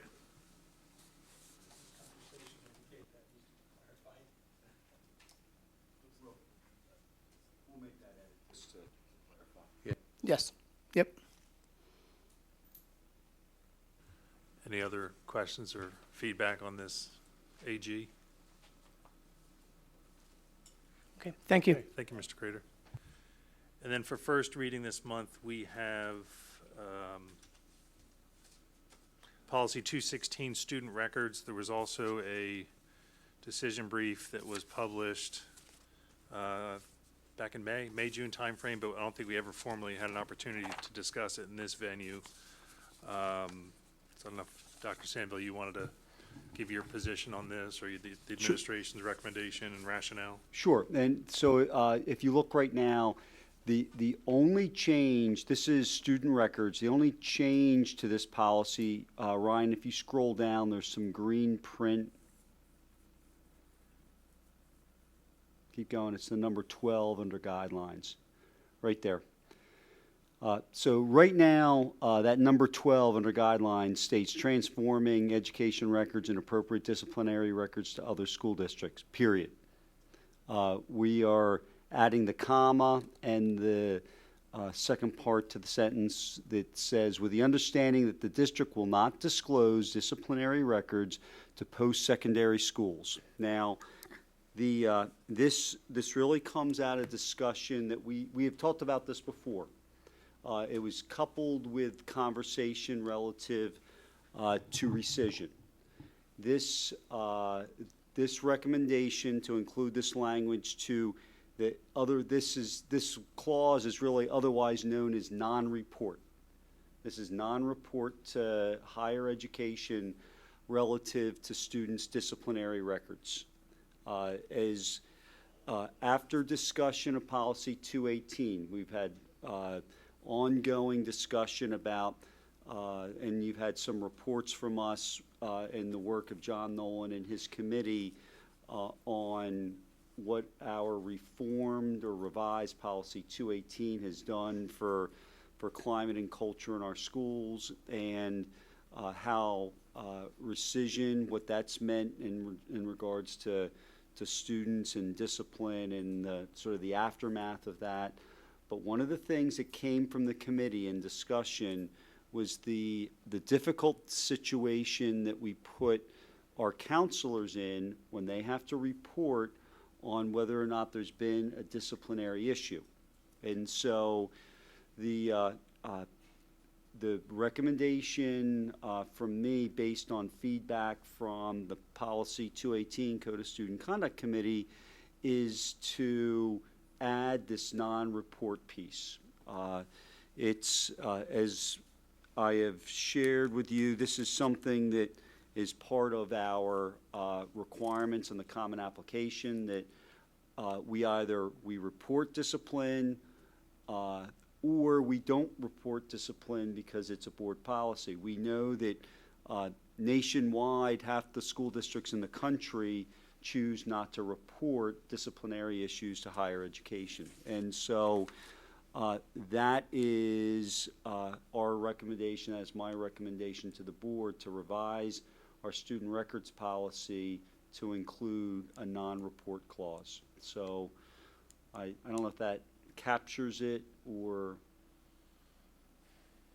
I'll turn that over to you then to discuss and ask questions. do you think this is going to take some of the teeth out of the rescission policy? So, i.e., the student knows there's, and I'm not saying, I'm just throwing this out there. A student knows that there's non-report, so there's no incentive for them to maybe alter their behavior after a suspension, because it seemed like from the data that we were given that there was a modification of behavior by a lot of the students in, as part of their rescission request. I don't know the answer to that. I'll know better the answer to that question A year from now? a year from now. And it's a thoughtful question. What I do know, this is part of the difficult situation that we put our counselors in, is that even though we may rescind and I may rescind a suspension, they know that the child was suspended. And so they're left in a little bit of an ethical dilemma as to how they answer that question, because it's the same discussion as a greater community that we've had. How can you take away a suspension? You know that it happened. And that's the ethical dilemma that our counselors are in when they have to answer that question. If we go to a non-report policy, which is, again, very common nationwide, we take that ethical dilemma away from our counselors. I think, Mr. Murphy, that there was a similar question that was raised and answered in the first year after rescission, and that was, if we offer rescission, doesn't that mean that some students are going to think we've got one freebie? We can misbehave, we can get suspended, but it gets erased anyway. We can apply for rescission and it's all undone, so we can just let it go unless and until we get caught, and then we get that one freebie. That was a concern that a lot of people had going in. But after a year, we found out that was not the case. So likewise, I think my prediction, my expectation would be that just because guidance is not going to report, it's not going to really change the day-to-day decisions of students. They're not always going to be the best decisions, but I think that policy is not going to induce, bad decisions. But we'll find out, as we did in the case of offering rescissions. When rescissions were available, that didn't mean there was more discipline. In fact, there were 2/3 fewer disciplinary incidents, not more. I mean, I would support this. I'd just be curious a year from now if we still need to have rescission as part of our, levers and toolbox and how we handle students.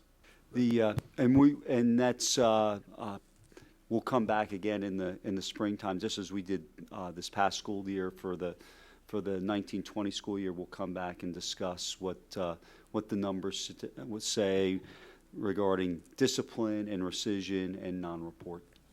So just quickly, because we already have talked about it months and months and months and months, but just food for thought. So if you do something that it is felt necessary that you have a 10-day suspension, it's so necessary that even if you appeal the suspension, you're not granted any leniency. You're held to the 10-day suspension. Then within X amount of time, you can try to have that rescinded. So there were, it was talked about, a list of like what we were looking for the students to qualify for rescission. But then, and I don't really feel it should carry on with them forever, but then so now we're kind of saying, well, okay, you've had this rescinded, you did not qualify for rescission, but then we're making it as if everybody did get the rescission, or in fact didn't even follow, the guidelines that we've had for our students. I mean, it seems a little redundant to have the rescission, but if we're just going to not report anything anyway. But the child knows. And the child will, and the family knows, and the family, the child still has to, they will still have to answer the question, were you suspended? And they're gonna have to answer that question. Right, I'm good with the net of this should not carry with them forever, right? But it, like you said, I suppose time will tell. So I have a question. Oh, I'm sorry. Were you? Just gonna wanted answer, to, Karen? the first thing that Mrs. Daniels was talking about, if you get a 10-day suspension and you appeal and it has to stand, I mean, the students and families do get hearings as part of the process. And if they bring evidence to light, that establishes that they really don't deserve this or they're wrongly blamed for something, the administration can and would cancel or change the suspension. So students and individuals still do have a chance to and will always individually meet with administration before they go out, and they do have that opportunity. And if the administration got something wrong, I would expect they would undo the suspension or change it. That wasn't clear from what you were saying. I just want to make sure everyone knew that. No, I'm sorry. I said a lot of things, and I'm trying to speak a little quickly. It was my understanding at the time of those discussions, perhaps I was wrong, that there has not been any suspensions that have been successfully appealed. Perhaps there have been suspensions, say that 10 times, that have been successfully appealed. Perhaps it was only in that one incident that we're talking about very specifically. I think we're melding together a lot of things that are older in terms of Right. when we go back. That's really a situation that dates back prior to our revision of Policy 218, and that flexibility for administration now exists, which did not exist previously. So I it's real. appreciate the It's a different. clarification. Yep. That's, we've kind of gone past that point. So I actually have, I guess, a statement and a question. So I actually am not in favor of this. I'm, at the moment, would be opposed to this. But here's my question, and for the reason just simply stated, if I earn a C my freshman year, that gets reported. I don't understand why, if I get suspended and for we have a pathway to rescission, and if I am unable to meet that pathway, why that would not be.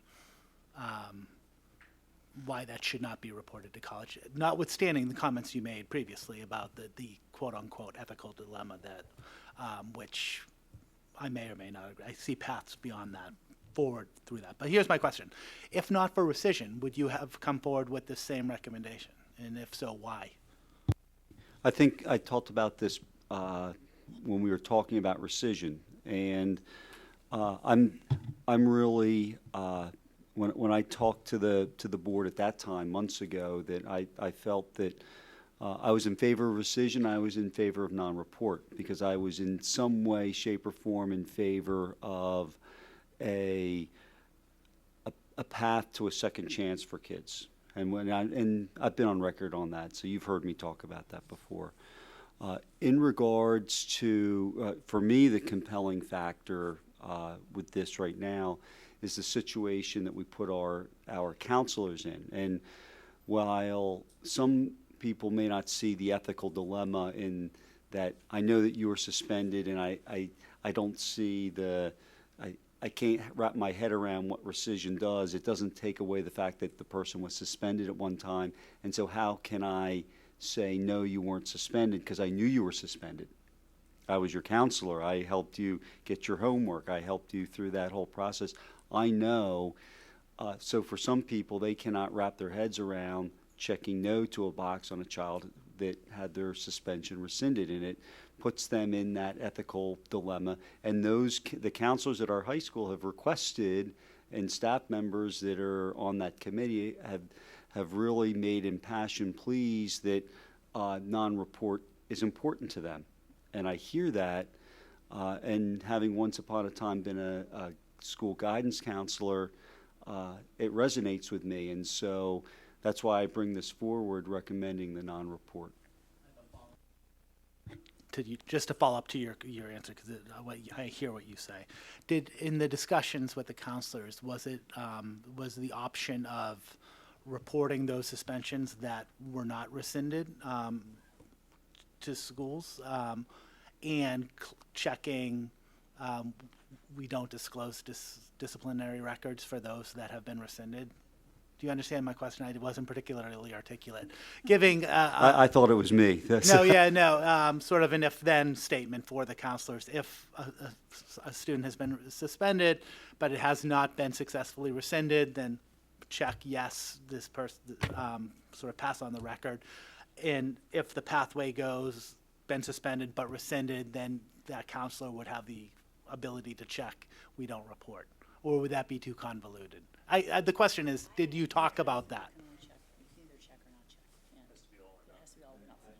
I think it's got to be all or nothing. That in conversations I've had with Mr. Merrick relative That was my question. to disparate that's fine. treatment of Yeah, kids and fair discipline enough. records. Yeah, for me, there's two policies that need to be modified before my time is up on the board. This is one of them. We'll discuss the other one in a moment, but this is one of them. And I think at the time that Dr. Sandville gave his opinion and that we should do this, you remember how supportive I was of this. I would say to you, Mr. Day, that if someone has a juvenile record, that doesn't go with them for the rest of their life. It stops and doesn't get opened up after a certain age. If somebody has to report this, that lives on to the next level, and I think it needs to stop by having a non-reporting. Yes. Yeah. So this will be one, and I hope we vote it in favor of it when it comes up next week. Yeah, I'm going to endorse Mr. Linder's position as well, and just a couple of brief comments. If you get a C in a class or whatever your grade might be, that is meant to follow. It's important that be part of your academic record, and that needs to follow the student to college, and that's understood. That's how it works, and all students and parents understand it. Discipline, on the other hand, I believe is really not meant to follow an individual on to college and even for the rest of their life. Even if they're appealing to be a lawyer someday, it could derail that path for them. Discipline, if there's a disciplinary event as a youth, we mean to address that here and give that student a chance to make right what's been made wrong, to learn what needs to be learned, to endure consequences that are appropriate to what happens, to help them learn the lesson to be able to succeed in life. We never meant that this needs to follow them for the rest of their life. It was only when this change came to this general application that we were in the position of being asked this question. So what we're kind of saying is, well, okay, someone in the government wants this question to be asked, but we don't have to answer it. We don't think it's appropriate to answer it, and we're not going to answer it. And we're allowed to take that position. And half or so of the districts have done so. So I think there's an important difference there between discipline and grades. Secondly, update, we've been working for more than a year with Representative Morgan Cephas from West Philadelphia, who's very interested in this rescission policy. One of the weaknesses in the rescission policy is that what we were doing, we're just out there on a limb. There's nothing that authorizes us to do that. There's nothing that gives it legal weight or justification. There's nothing in the school code or any education regulations or Pennsylvania law. This is just something that a school board thought would be a good idea to do. So that's one of the issues. We can't even get from our own attorney a definitive statement that says, oh yeah, you guys can rescind suspensions, and it's as if they never happened. It's like an expungement of a minor legal issue that you have where it's expunged from your record. It's not authorized, it's not approved, it's not recognized anywhere. Representative Cephas came back to us a year or so after our first engagement with her, along with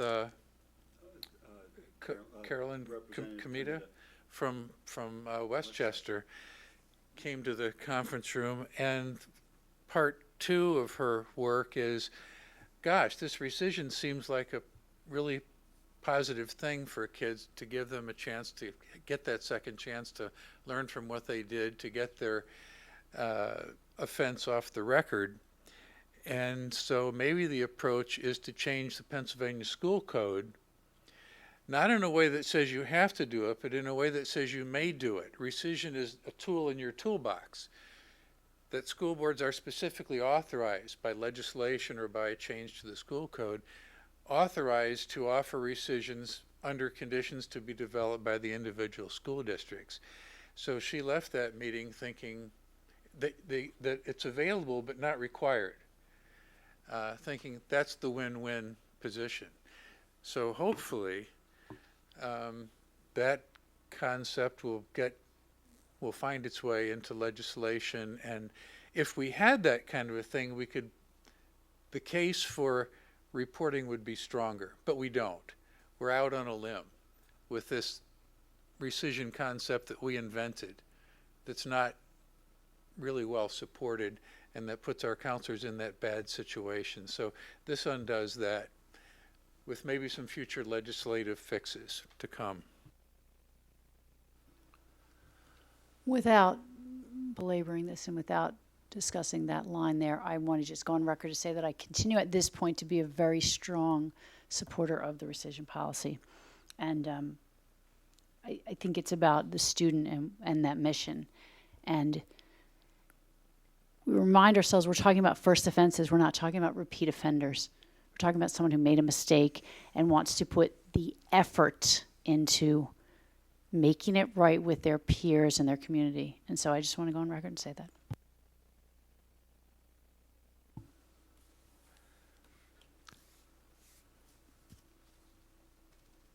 I need to think about what you said about the academic and discipline issues being different. The prism I'm looking through, I don't see it that way, but I'll think about it some more. Year and a half ago, whenever we voted on the rescission policy, I wasn't in favor of it then, but our board acted to do that. And I think, as we're seeing now, it's putting some of our staff in a difficult position. And although I don't support the rescission policy per se, that is where we're at, and I don't want our staff to be in that kind of a difficult position. So I'm not sure where my thinking will fall out on this, but I think it's a complex web that we have weaved for ourselves. I would like to ask 4 questions that I think can be answered with very short answers. Does this include military academies? Yes, it would include all higher ed. Okay. Are there any other requesters of disciplinary information besides post-secondary schools?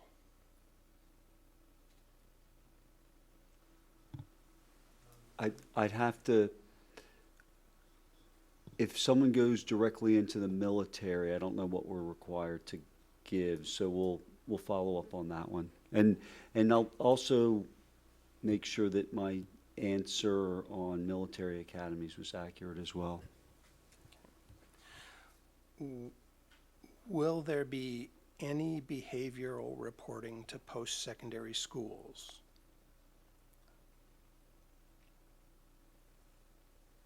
Such as? I'm not sure. But what would be made known in an academic record, in individualized education plans, which may include diagnoses of ADHD or emotional support, that would be reported. But that doesn't mean that there's a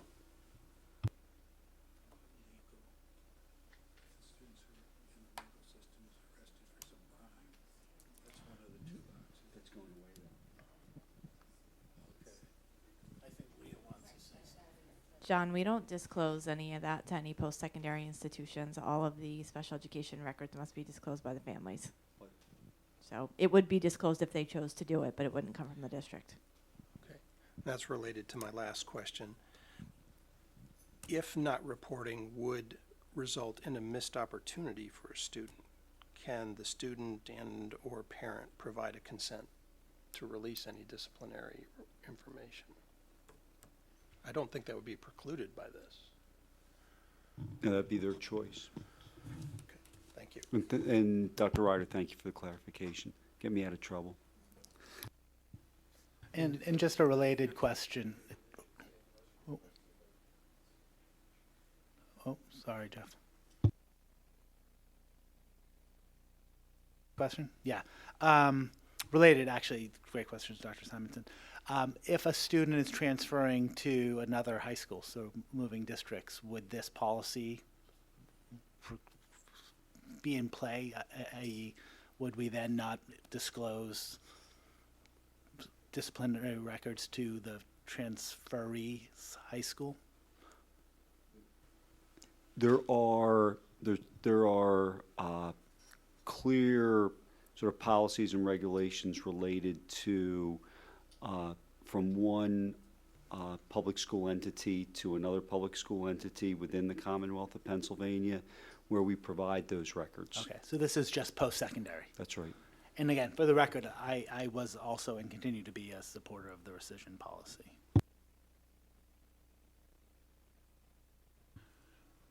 And a corollary to Dr. Simonson's question, if a student has had trouble with the law that we are aware of, that's still gets reported?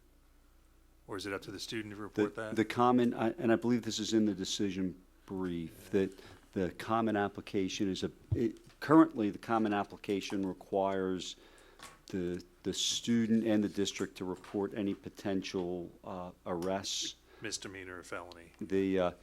But the school district side is dropping off. They're not going to ask the district that question anymore. I don't know if they're going to continue to ask the student. I'm going to turn to Mr. I think they're Nolan. dropping it from both for this school year. And that's a really interesting piece about this discussion, is that I think there was a broad discussion about needing to report certain things a year and a half ago, but now the Common App is actually dropping that specific question for this year. The only thing that will be left is, has the child ever been suspended or had other types of disciplinary action? So that's a really interesting development that, that really does create some curiosity on the part of many in regards to what is the exact purpose of the questions. And here's and this is just as an aside to how you talk about the web we have woven here. The way the question is worded in the common application is not suspension but discipline. Yes. We have always taken as a school district, we've always taken that question as suspension, but that's not what it says. It asks what discipline. So really, if you read it at its face, we should be reporting, as it is right now, every attendance, every disciplinary infraction that any child has ever had, we should be reporting. It talks about probation, suspension, removal, dismissal, or expulsion. And we've broadly interpreted that, and I think many districts have, as being a suspension. And that's the feedback our counselors have gotten from higher ed institutions. However, there is some ambiguity there that it does give our counselors pause at times. So somebody theoretically can have a police record under this policy, and that's not reported. But if they ended up, if they ended up being late for school 11 times, one of my other favorite policies, late to school 11 times, that would get reported. So, police record for murder.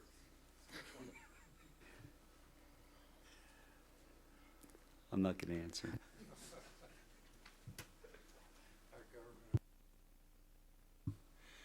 Any other comments about this policy? And this will be, so we'll add a caveat about unless parents. We'll do a follow-up on, we'll check with the council as to how we might want to word the unless requested by parents piece. And we'll also do a follow-up on Dr. Simonson's 4 questions to make sure that those were answered.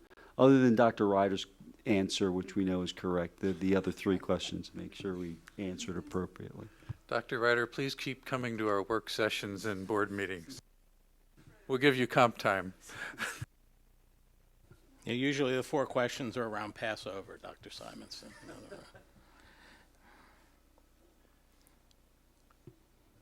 And that concludes policy? No. Oh. I thought that was, We're running out of time to have a policy discussion that can be implemented before time is up for certain members of this board to exit and sunset the requirement of having to pass keystones. And I want to know how we can have that discussion. I gave some details of the past of my own involvement with what it is that we require students to do who have not passed the keystone. It is, in my own opinion, having gone through it, a disgrace. So a child can have a 1200 SAT score and have to sit through an inane 1 hour 8 times or 9 times or 10 times of hitting a keyboard for an hour, because this is exactly what they do. And then you're done with the class and you pass our keystone requirement. It has to stop. It has to stop. It's a terrible policy that we have. And I've lived through it. It has to stop. And I want to be able to have at least a voting discussion on this before my time is up. How do I get that to happen? We can vote it down, but I want a voting discussion on it. I've been through it. I've seen it happen. It is a disgrace. It needs to stop. It's well-meaning. It should stop. is it a question for the president and the superintendent to set an agenda item? Let me make a suggestion, and Dr. Sandville may modify this or have another idea if there may be some thoughts, some ideas in the works, though I don't know if the timing will be satisfactory with Mr. Linder. But my initial suggestion would be for the administration, perhaps at next month's curriculum meeting, just to present, the existing Keystone policy. How does it work? What are the layers? What are the steps? What's the rationale? And whether or not the administration supports it and why. And then we could, once we all know, get refreshed on exactly what it is, we could have a discussion and a motion could be made to redo it or undo it or rethink it. But I don't want to interfere if something is coming down the pike anyway. Well, John, can I just mention real quick? So I think we're all aware that there are changes with our current freshman class. And that will be law as far as their graduation requirement, when they graduate. And there's several different pathways that will allow a student, if they aren't able to pass or don't pass, to be able to meet the graduation requirement. We've adopted some of those already and are implementing those. I think the common sense ones and the ones that are kind of easy to adopt, but we haven't adopted all of them. Some of them are quite complex. So we could give an update of where we are with the current policy and then talk about where the state is headed. And then I think that could start the discussion that Mr. Linder is asking for, if that's okay. Well, I think that matches what Mr. Hellring just said, so we'll have that on the agenda for next month. Can I also put a tiny add-on on this with with Mr. Linder's approval, of course? Is it possible, I think we've talked about this over the years, to just give us an idea of how the other public schools in Pennsylvania are handling this? Handling the Keystone? Correct, because I do remember that was been Yes, part of our yeah, presentation. because 499 of them If I have your do not permission. have a requirement. Only one does. We're sitting in the room that has it. I thought that was. I think there might be one or two others. I don't know if No, that's... there are none others. I have done my homework. There are none others. There's just ours. Right, so I think that's been part of our conversations over the years, and, the idea to have our students prepped and ready because thinking it was going to happen next year or the next year. So I think that would just be a good data point as we evaluate how much student and teacher and resource time is put into this test, that we're not 100% certain when it will happen. That's just my estimate. I would suggest that everybody go on the web and see the press conference that the Solicitor General of the state of Pennsylvania, along with Senator Dinniman, who, God knows, I'd give anything for him to be my state senator, what they spoke about on the on this particular Keystone requirement, and how they talked about the state moving to funding SATs and the focus on SATs rather than on Keystones, and using the SATs as a way to get out of the predicament that we're in on the Keystones. It's a fantastic press conference, and whether you like the politics of the people involved or not, to me, the discussion and the focus on education. And as I said, I had a child that went through this inane process, and it was an absurdity. Of all the wonderful things that have been done in this school district, there was only one that was not, and it was what they made the kids in that class do. So I didn't do that while my son was in school. He's now out of the school, and I will tell you, and I said this to John, it was the only thing that he went to because I made him go, because of what the process was. And being a school board member, I didn't want to do things. If I was not a school board member, I would have sat out there, and every single month I would have come up and I would have made a fuss over what my child had to go through.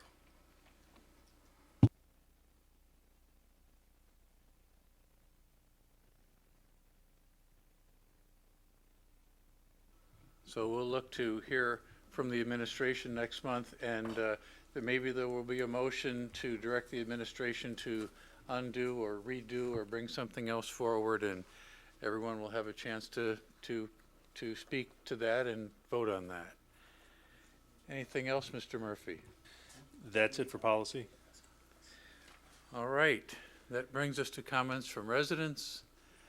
And seeing none, comments from board members. Dr. Simonson? No comments. Mr. Lindner? You've been heard. No comment. Just backing up a little bit to legislation, there was, every summer, the end of the legislative year, there are changes to the school code.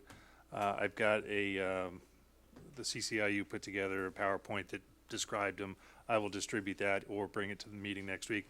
It was nothing earth-shattering or nothing substantive that I felt needed to be brought to this group's attention. I'll just close by announcing that today was Dr. George Fiore's first day as our new executive director of the CCIU, and we meet next Wednesday, both the authority and the CCIU board. And I think Dr. Sandville is going to be having lunch with Dr. Fiore within the next week or so, and I think he's going to do a terrific job for all of us. And that concludes our business. The meeting is adjourned.